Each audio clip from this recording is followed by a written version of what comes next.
আজকের রেসিপি রসুন ডাল। আজকে আমি রসুন ডাল কীভাবে বানাবো সেটাই তোমাদের সঙ্গে শেয়ার করব।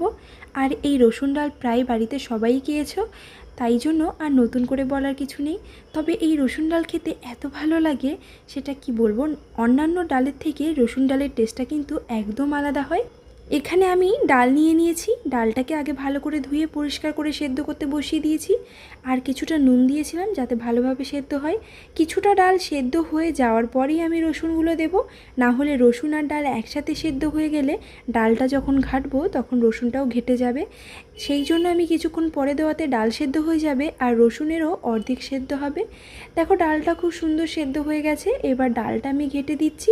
এখানে দেখো রসুনগুলো কিন্তু আস্তে আস্তেই রয়েছে। এবার পরিমাণ মতো জল দিয়ে ভালো করে মিশিয়ে নিচ্ছি। এই যে ডালটা যতক্ষণ ফুটবে ততক্ষণে কিন্তু রসুনের যে বাদবাকি অংশটা সেদ্ধ হয়নি সেটুকু কিন্তু সেদ্ধ হয়ে যাবে। এবার ডালটা কিন্তু ভালো করে ফোটাতে হবে। আর ডাল ফোটার পরে যে ফেনাটা উঠবে সেই ফেনাটা কিন্তু অবশ্যই ফেলে দেবে, না হলে খেতে ভালো লাগে না। আমি এখানে ডালটা দেওয়ার পর পরিমাণ মতো নুন দিয়ে দেব। তার আগে দেখতেই পাচ্ছ কতটা পরিমাণে ফেনা উঠেছে। এই ফেনাটা কিন্তু বেছে বেছে ফেলেই দিতে হবে। তবে রসুন ডাল খেতে যতটা ভালো লাগে মুগ ডালের কিন্তু মাছের মাথা দিয়ে সেটা খেতে কিন্তু আর এক রকমের টেস্ট। আমি অবশ্যই তোমাদের সঙ্গে সেই রেসিপিটাও একদিন শেয়ার করব। তো চলো আজকে মুসুর ডালটায় দেখা যাক।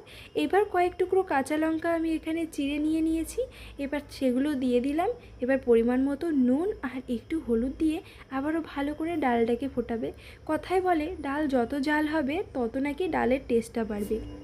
এবার ডালটা ভালোভাবে ফুটে উঠে গেছে। এবার আমি ডালটা নামিয়ে দেব ফোড়ন।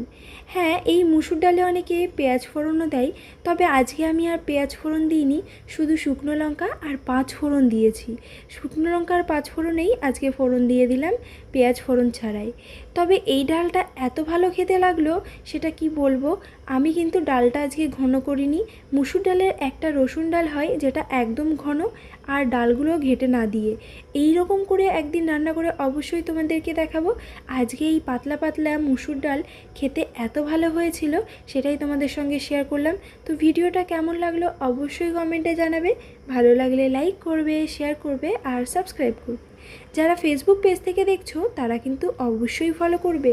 আর এরকম নতুন নতুন ভিডিও পেতে অবশ্যই কিন্তু পাশে থাকবে। আর তোমরা কিন্তু অবশ্যই জানাতে পারো এরপরে কী কী রেসিপি বানাবো। টাটা, চলে আসবো আবারও নতুন একটা ভিডিও নিয়ে।